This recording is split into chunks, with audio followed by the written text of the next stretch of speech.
Film की कहानी पिछले पार्ट से 36 साल आगे बढ़ती है। छोटी लिडिया अब बड़ी हो चुकी है और उसकी एस्ट्रिड नाम की एक बेटी भी है। जैसा कि हमने पिछले पार्ट में देखा था, लिडिया भूतों को देख सकती है। अपनी इसी शक्ति का इस्तेमाल करके लिडिया अब एक हॉन्टेड शो चलाती है और काफी मशहूर हो चुकी है। शो के दौरान वो एक ऐसे कपल से बात कर रही होती है जिन्होंने हाल ही में एक नया घर खरीदा है, लेकिन वहाँ कुछ आत्माएं उन्हें परेशान कर रही हैं। लिडिया का काम उन आत्माओं को वहाँ से निकालना है। बातचीत के बीच ही लिडिया की नजर अचानक ऑडियंस में बैठे बीटलजूस पर पड़ती है। उसे देख वो बुरी तरह घबरा जाती है, जिसके कारण शो में छोटा सा ब्रेक लिया जाता है। लिडिया तुरंत वॉशरूम जाकर अपनी दवाइयाँ पिल्स खाने लगती है, क्योंकि वो आज भी बीटलजूस के खौफ से बाहर नहीं निकल पाई है। तभी वहाँ रोरी नाम का एक शख्स आता है, जो लिडिया का मैनेजर होने के साथ साथ उसके बॉयफ्रेंड और लिडिया के पति की मौत कुछ साल पहले हो चुकी है, इसलिए वो अब रोरी को डेट कर रही है। तभी लिडिया को उसकी सौतेली माँ डिलिया का मैसेज आता है, जो उसे किसी जरूरी काम से अपने पास बुलाती है। जब लिडिया उसके पास पहुंचती है तो उसे पता चलता है कि उसके पिता चार्ल्स की मौत हो गई है। वो प्लेन से कहीं से लौट रहे थे और उनका प्लेन समुद्र में क्रैश हो गया।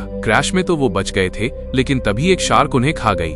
इसी बीच हम पिकासो नाम के एक आदमी को देखते हैं, जो फोन पर बात करते करते गटर में गिर जाता है, जिससे उसकी मौत हो जाती है और वो मृत लोगों की दुनिया आफ्टर लाइफ में पहुंच जाता है। यहीं पर हमें एक भूत दिखता है जो वहां साफ सफाई कर रहा था। तभी अचानक वहां शॉर्ट सर्किट होता है और बहुत सारे डिब्बे अपने आप नीचे गिर जाते हैं। उन डिब्बों में से एक औरत बाहर निकलती है, जिसके शरीर के अंग कटे हुए थे। वह औरत अपने सभी अंगों को स्टेपलर से जोड़ लेती है। फिर वो उस भूत से पूछती है कि बीटलजूस कहाँ है। वो भूत कहता है कि उसे नहीं पता, इसलिए वो औरत उसकी आत्मा सोल निकल जाती है, जिससे वो भूत एक पिचके हुए गुब्बारे जैसा बन जाता है। इस औरत का नाम डेलोरेस था, जिसके पास आत्मा सोखने की शक्ति थी। दूसरी तरफ हम लिडिया की बेटी एस्ट्रिड को देखते हैं। लिडिया उसे फोन करती है, लेकिन एस्ट्रिड फोन नहीं उठाती। फिर लिडिया खुद उसके स्कूल पहुंचती है और उसे उसके दादा की मौत के बारे में बताती है। एस्ट्रिड को ये सुनकर बहुत बुरा लगता है। इसी बीच कुछ बच्चे हैलोवीन कॉस्ट्यूम पहनकर वहां से गुजर रहे थे, जिनके बीच लिडिया को फिर से बीटलजूस दिखाई देता है और वो डर जाती है।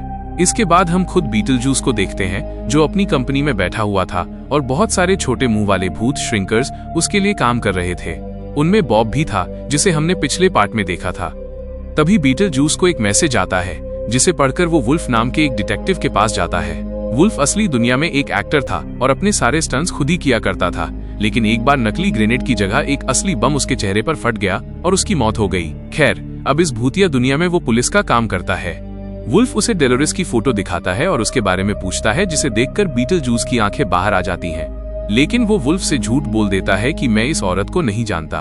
वुल्फ कहता है कि वो एक सोल सकर आत्माएं निगलने वाली है, इसलिए उससे बचकर रहना, क्योंकि वो बीटलजूस को ही ढूंढ रही है। इसके बाद हम लिडिया और उसकी फैमिली को देखते हैं, जहां ये सब चार्ल्स को दफना रहे थे और फ्यूनरल अंतिम संस्कार पर वही गाना बजाया जाता है जिस पर ये सब पार्ट 1 में नाचे थे।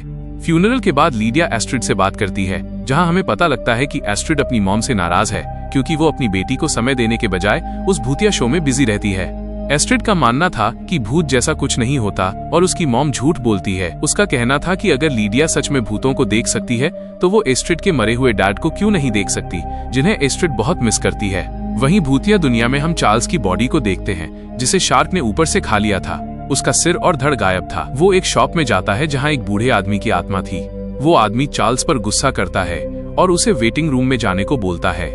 चार्ल्स के जाने के बाद उस आदमी को अपनी शॉप में कुछ आवाज आती है और ये डेलोरेस थी, जो उसकी सोल भी चूस लेती है। फिर वो उसकी शॉप में से एक वेडिंग ड्रेस लेकर वहां से निकल जाती है। दूसरी तरफ बीटलजूस उन छोटे मुंह वाले भूतों को अपनी बैक स्टोरी सुनाता है, जब वो जिंदा हुआ करता था। आज से कई सौ सालों पहले की बात है, जब हर तरफ महामारी फैली थी। महामारी फैली हुई थी और ढेर सारे लोग मारे जा रहे थे। बीटलजूस लोगों की डेड बॉडी से उनका सामान चोरी किया करता था। वहीं पहली बार वो डेलोरेस से मिला और उसकी आंखों में देखते ही उसे उससे प्यार हो गया। उन दोनों ने शादी कर ली, लेकिन शादी के बाद उसे पता लगा कि डेलोरेस एक सोल सकिंग कल्ट, आत्माएं सोखने वाले पंथ की लीडर थी। शादी की रात ही उसने बीटलजूस को जहर दे दिया था, लेकिन मरने से पहले बीटलजूस ने डेलोरेस के कई टुकड़े करके उसे मार दिया। यानी डेलोरेस उसकी एक्स वाइफ है, जो अब इस भूतिया दुनिया में उसके पीछे पड़ गई है। इसके बाद हम पार्ट 1 वाले आइकॉनिक घर को देखते हैं, जिसमें चार्ल्स का फ्यूनरल रखा गया था। वहाँ रोरी लिडिया को शादी के लिए प्रपोज कर देता है, जिससे सभी हैरान थे। लिडिया शादी के लिए तैयार नहीं थी, लेकिन फिर भी वो हाँ कर देती है। रोरी कहता है कि वे 2 दिन बाद हैलोवीन की रात को शादी करेंगे। इस बात से एस्ट्रिड को बुरा लगता है और वो अपनी साइकिल लेकर टाउन में चली जाती है। अचानक उसके सामने एक ट्रक आ जाता है, जिससे बचने के लिए वो एक घर की बाड़ फेंस तोड़कर अंदर घुस जाती है और एक ट्री हाउस से टकराकर गिर जाती है। उस ट्री हाउस में उसे जेरेमी नाम का एक लड़का मिलता है जो उसकी मदद करता है। ऐसे ही दोनों के बीच दोस्ती हो जाती है। वे दोनों ट्री हाउस में बैठकर बातें करने लगते हैं। एस्ट्रिड उसे अपने घर में चल रहे पागलपन के बारे में बताती है, जिस पर जेरेमी कहता है कि जब भी उसे परेशानी हो वो उससे मिलने आ सकती है। इधर बीटलजूस चार्ल्स के मरने की खबर पढ़ लेता है, जिससे उसे पता लग जाता है कि लीडिया वापस अपने पुराने घर में आ गई है। ये बीटलजूस के लिए एक अच्छा मौका था, क्योंकि वो लीडिया को अब भी भुला नहीं पाया है और उससे शादी करना चाहता है। लीडिया से हमें पता चलता है कि एडम और बारबरा अब इस घर के एटिक अटारी में नहीं रहते, बल्कि उनकी आत्माएं शायद स्वर्ग चली गई हैं। इसी बीच एस्ट्रिड भी घर के एटिक में पहुंच जाती है, जहां उसे एडम का बनाया हुआ टाउन मॉडल मिलता है और वहीं उसे बीटलजूस के विज्ञापन वाला पर्चा फ्लेयर भी मिलता है। वहां उसके पिता रिचर्ड का बॉक्स भी रखा था, जिसमें उनकी पुरानी फोटोज थीं। तभी वहां लीडिया भी आ जाती है, जो कि बीटलजूस के फ्लायर को देखकर डर जाती है। वो एस्ट्रिड को समझाती है कि वो कभी भी बीटलजूस का नाम न ले, क्योंकि उसका नाम 3 बार लेने से बहुत बुरा होता है। इसके बाद वो एस्ट्रिड को वहां से बाहर ले जाती है। लीडिया डिलिया को भी वही फ्लायर दिखाती है और उसे बताती है कि बीटलजूस वापस आ चुका है। इसी बीच एस्ट्रिड फिर से जेरेमी के घर चली जाती है, जहां जेरेमी के माता पिता भी मौजूद थे, लेकिन वे एस्ट्रिड के हाय बोलने पर भी कोई जवाब नहीं देते और अपना काम करते रहते हैं। जेरेमी उसे अपने कमरे में ले जाता है, जहां एस्ट्रिड को मरे हुए लोगों की किताब handbook for the recently deceased मिलती है। जेरेमी बताता है कि उसने ये किताब किसी यार्ड सेल में खरीदी थी। एस्ट्रिड अब उसे अपने पिता के बारे में बताती है कि कैसे वे पानी में डूबकर मर गए थे और उनकी बॉडी तक नहीं मिली। एस्ट्रिड अपने डैड के साथ हैलोवीन मनाया करती थी, लेकिन अब उसे हैलोवीन से नफरत है, क्योंकि उसी दिन उसकी माँ दूसरी शादी करने वाली है। फिर जेरेमी कहता है कि कल हैलोवीन है, तो वो सेलिब्रेट करने उसके घर आ सकती है, जिसके लिए एस्ट्रिड मान जाती है। वहीं रोरी लीडिया से अपनी शादी के बारे में बात कर रहा था, लेकिन तभी लीडिया के फोन में बीटलजूस के विज्ञापन एड्स आने लगते हैं। लीडिया को गुस्सा आता है और वो सीधे एटिक अटारी में जाती है और बीटलजूस से कहती है कि वो उसकी जिंदगी से चला क्यों नहीं जाता। तभी रोरी भी वहां आ जाता है और लीडिया उसे बीटलजूस के बारे में सब बता देती है कि कैसे उसने उसकी पूरी फैमिली को परेशान किया था और वो उससे जबरदस्ती शादी भी करना चाहता था। रोरी को लगता है कि इसके आगे जेरेमी का असली सच सामने आता है, जो काफी चौंकाने वाला है। बस लीडिया का एक ट्रामा सदमा है और उसके हिसाब से लीडिया को अपने डर का सामना करना होगा, इसलिए वो बीटलजूस का नाम 3 बार ले लेता है, जिससे दोनों छोटे होकर उस टाउन मॉडल के अंदर पहुंच जाते हैं। वहां उन्हें बीटलजूस मिलता है और वो तुरंत ही लीडिया का मुंह सिल देता है, ताकि वो उसका नाम लेकर उसे वापस न भेज दे। इसके बाद बीटलजूस काफी शैतानियां करता है, जिन्हें देखकर रोरी बेहोश हो जाता है। आखिर में लीडिया अपना मुंह खोल लेती है और 3 बार होम बोलकर उस मॉडल से बाहर निकल आती है और बीटलजूस उसकी याद में गाना गाने लगता है। रोरी जब होश में आता है तो उसे लगता है कि ये बस एक बुरा सपना था। खैर, दूसरी तरफ हम डिलिया को देखते हैं, जिसने कुछ बिना जहर वाले सांप मंगवाए थे, क्योंकि वो चार्ल्स के लिए कुछ रिचुअल अनुष्ठान करना चाहती थी, ठीक वैसे ही जैसे मिस्र इजिप्ट में रानियां अपने राजा के मरने के बाद किया करती थीं। तभी लीडिया यहाँ आकर डिलिया से कहती है कि जल्दी से अपना सामान पैक करो, वे लोग तुरंत ही इस घर को छोड़कर जा रहे हैं। लेकिन एस्ट्रिड कहती है कि वो जाना नहीं चाहती, क्योंकि वो एक लड़के के साथ हैलोवीन सेलिब्रेट करने वाली है। फिर वो उन्हें जेरेमी के बारे में बताती है, जिसके लिए लीडिया मान जाती है और यहाँ से जाने का प्लान कैंसिल कर देती है। लेकिन वो एटिक अटारी में ताला लगा देती है, ताकि कोई भी उसके अंदर जाकर बीटलजूस को आजाद न कर दे। इसके बाद लीडिया एस्ट्रिड को जेरेमी के घर छोड़ने जाती है। एस्ट्रिड जब जेरेमी के कमरे में जाती है तो जेरेमी कहता है कि उन्हें यहीं पर सेलिब्रेट करना चाहिए। फिर दोनों करीब आ जाते हैं, एक दूसरे को किस करते हैं, मगर जब एस्ट्रिड अपनी आंखें खोलती है तो वो खुद को जेरेमी के साथ हवा में पाती है। अब एस्ट्रिड को पता लगता है कि जेरेमी कोई इंसान नहीं बल्कि एक भूत है। उसे ये भी रियलाइज होता है कि उसकी माँ के पास सच में शक्तियां थीं, इसलिए वो इस भूत को देख पा रही थी और उसकी माँ कोई फ्रॉड नहीं है। एस्ट्रिड जेरेमी से डरकर पीछे हटने लगती है, लेकिन जेरेमी कहता है कि वो एक अच्छा भूत है। वो बताता है कि एक दिन उसके पेरेंट्स आपस में लड़ रहे थे, इसलिए वो उसी ट्री हाउस में चला गया, मगर वहां से उसका पैर फिसल गया और उसकी वहीं मौत हो गई। मरने के बाद उसकी आत्मा इसी घर में फंस गई है, इसीलिए वो अपने घर और उस ट्री हाउस तक ही जा सकता है। इतने सालों में उसे किसी ने नहीं देखा और सिर्फ एस्ट्रिड ही है जो उसे देख और सुन पा रही थी। जेरेमी कहता है कि वो एस्ट्रिड को बहुत पसंद करता है और उसके साथ रहना चाहता है, लेकिन एस्ट्रिड पूछती है कि ये कैसे हो सकता है, क्योंकि वो एक इंसान है और जेरेमी एक भूत। जेरेमी कहता है कि इस किताब हैंडबुक की मदद से वो फिर से जिंदा हो सकता है, लेकिन उसे किसी जिंदा इंसान की मदद लगेगी। तो अगर एस्ट्रिड उसकी मदद करेगी तो जेरेमी फिर से जिंदा हो जाएगा और फिर वे दोनों साथ रह सकेंगे। साथ ही वो एस्ट्रिड को मृतकों की दुनिया में ले जाकर उसके पिता से भी मिलवा सकता है। अब अपने पिता का नाम सुनकर एस्ट्रिड मान जाती है। इसके बाद हम लीडिया को देखते हैं, जिसे जेन की बेटी लिटिल जेन मिलती है। अपनी माँ की तरह ये भी घर बेचने का ही काम करती है। जेन लीडिया से एस्ट्रिड के बारे में पूछती है तो लीडिया उससे कहती है कि वो एक लड़के के साथ हैलोवीन मनाने गई है जो कि जेफरसन स्ट्रीट पर रहता है। जेन कहती है कि उस जगह का नाम भी मत लो क्योंकि आज से 23 साल पहले जेरेमी नाम के एक लड़के ने वहाँ अपने माँ बाप को मार डाला था। पुलिस ने जब उसे ढूंढा तो वो ट्री हाउस में जाकर छुप गया और जब उसने वहाँ से भागने की कोशिश की तो उसका पैर फिसल गया और वो वहीं गिरकर मर गया। ये खबर सुनकर लीडिया तुरंत ही जेरेमी के घर के लिए निकलती है। दूसरी तरफ जेरेमी दीवार पर एक दरवाजा बनाता है जिससे दूसरी दुनिया का पोर्टल खुल जाता है।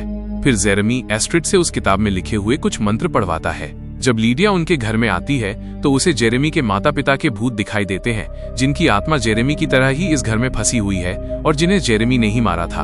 खैर, लीडिया तुरंत ही जेरेमी के कमरे में जाती है, लेकिन उससे पहले ही जेरेमी एस्ट्रिड को लेकर दूसरी दुनिया आफ्टरलाइफ में चला गया था और वो दरवाजा बंद हो चुका था। जब लीडिया को एहसास होता है कि उसकी बेटी खतरे में है तो वो मदद के लिए बीटलजूस को पुकारती है और उसका नाम 3 बार लेती है। बीटलजूस एक मॉडल शहर को चीरते हुए बाहर निकलता है और लीडिया को कड़वा सच बताता है। जेरेमी ने एस्ट्रिड को धोखा दिया है।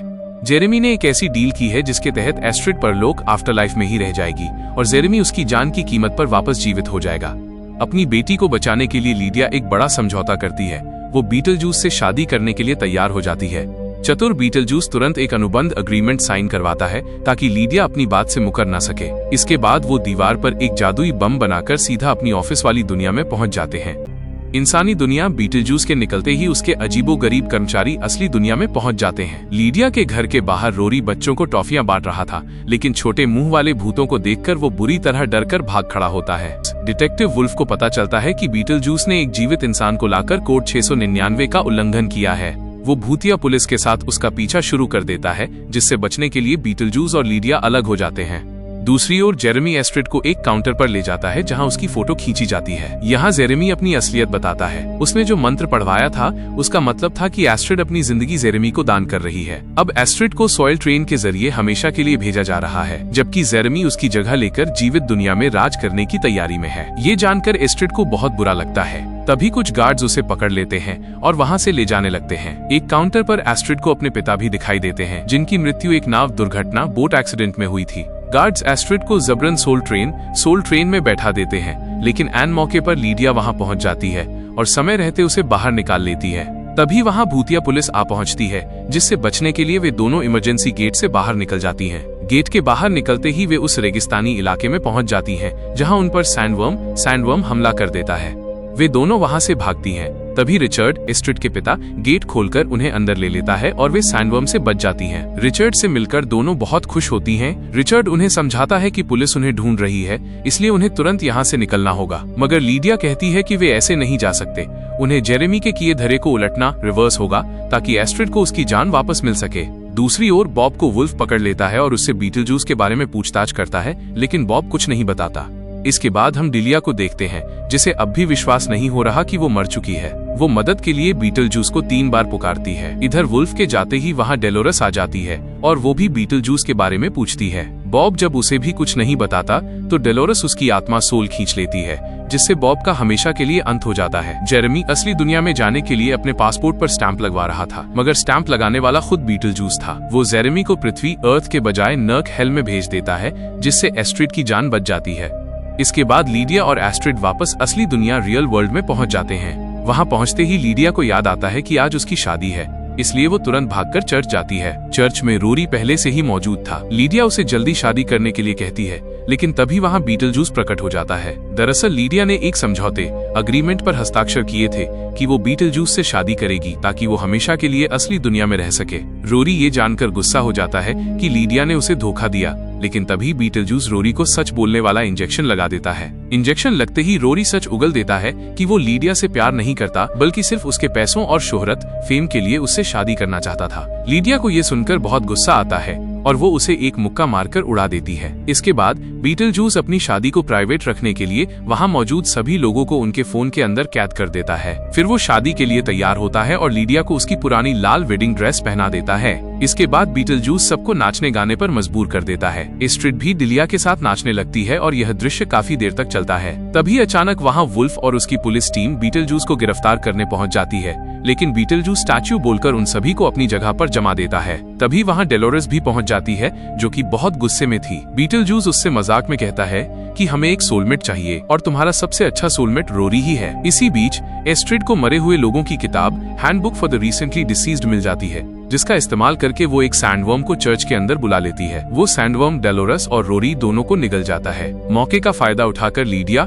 एस्ट्रिड और डिलिया वहाँ से भागने लगती हैं, लेकिन बीटलजूस फिर से लीडिया को उनका एग्रीमेंट दिखाता है। इस पर एस्ट्रिड कहती है कि बीटलजूस ने कोड 699 का उल्लंघन किया है, क्योंकि वो लीडिया को गैर कानूनी तरीके से आफ्टरलाइफ परलोक में ले गया था। किताब के नियमों के अनुसार जिसने कानून तोड़ा हो उसका समझौता अमान्य हो जाता है। ऐसा बोलते ही बीटलजूस का एग्रीमेंट जलकर राख हो जाता है। लीडिया उससे कहती है कि शायद वो उससे शादी कर लेती, लेकिन उसकी और बीटलजूस की उम्र में 600 सालों का अंतर है, जो कि बहुत ज्यादा है। फिर वो बीटलजूस का नाम 3 बार लेती है। इस बार बीटलजूस एक गुब्बारे की तरह फूलने लगता है और नाम पूरा होते ही फट जाता है, जिससे वह वापस अपनी दुनिया के वेटिंग रूम में पहुंच जाता है। बीटलजूस के जाते ही वुल्फ डिलिया को अपने साथ ले जाने लगता है। एस्ट्रिड के पूछने पर डिलिया बताती है कि उसे सांपों ने काट लिया था, जिससे उसकी मृत्यु हो गई, इसलिए अब उसे जाना होगा।